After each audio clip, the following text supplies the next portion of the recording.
What can you just speak to how that, how you work with these players who have that or coming into that position potentially?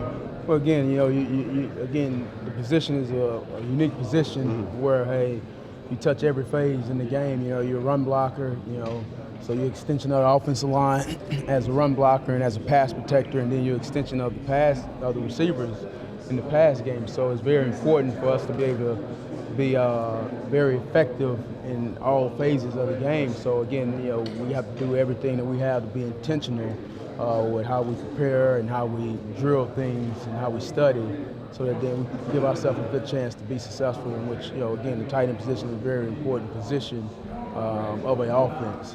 Is there an ideal version of the kind of tight end you want to be coaching, the kind of what you expect from the best version of your tight end? In my opinion, you coach a tight end to be a tight end, and you don't coach a tight end to be a pass receiving tight end. You don't coach him to be a run blocking tight end. You coach him to be a tight end. And with that being said, it goes back to what I said. Hey, a true tight end is very effective in every phase. The run game, pass protection, and pass game. So what's expected is, hey, we're going to be very intentional with our work, very intentional with how we go about our business, so that we can develop and put out there the best overall tight end that we can. And again, to say, hey, we want to have a pass receiving tight end or run blocking, I think you kind of put yourself in a bind when you try to really hone in on that. Let's develop an overall tight end and do things that help this team win, and that is, being effective. You'd be the ninth person to ask about the uncertainty regarding Jason Witten here. What kind of extra dynamic does that add to your job as you come in? Again, I didn't really, I don't really get into, whether or not he's going to be here or not. Obviously, he's a great player. He's been a staple player here for the Dallas Cowboys. He's been a tremendous person, representative of the National Football League, so you do recognize that.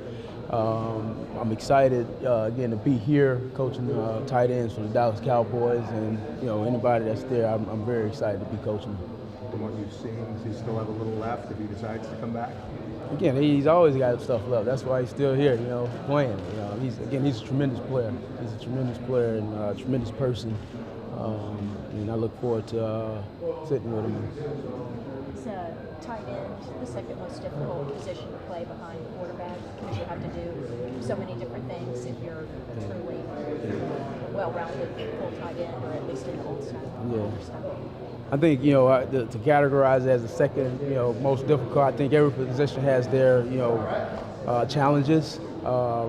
Obviously, the tight end position has, quite a few challenges, because, again, you're an extension of the offensive line unit. We talk about run blocking and pass protection, and then also your extension of the wide receiver unit when you talk about the pass game. So, we have our challenges to be able to put our mark on every phase. So, again, it goes back to just being intentional with things that you do and how you put things together and how you drill it and how you emphasize things. So we do have a lot of challenges, but, it's good challenges.